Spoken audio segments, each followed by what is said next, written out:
Hello friends, હું છું સોનુ ને હું કરું છું ડેલી બ્લોગિંગ. સ્વાગત છે તમારું મારા આજના ન્યૂ મિની બ્લોગમાં.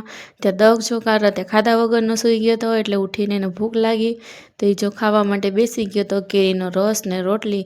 અને મને કે મમ્મી મને મરચું દે, મારે હારોવાર મરચું હોતન ખાવું.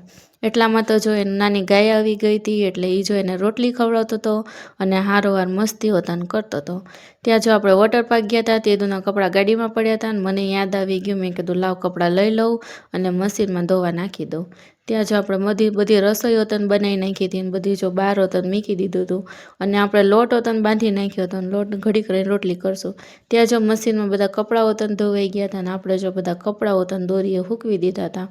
અને આ બાજુ જો લોટ હોતન કૂણાઈ ગયો હતો ને આપણે જો પછી રોટલી હોતન માંડી દીધી હતી. બધી રોટલી કરી નાખી અને પછી જમવા બેસી જઈએ.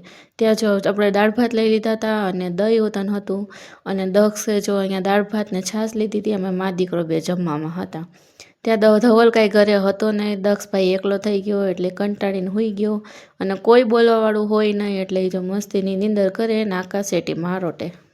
ત્યાં જો મમ્મી ઘરે આવી ગયા હતા પછી તો મેં મમ્મી માટે બનાવી નાખી મસ્તીની ચા.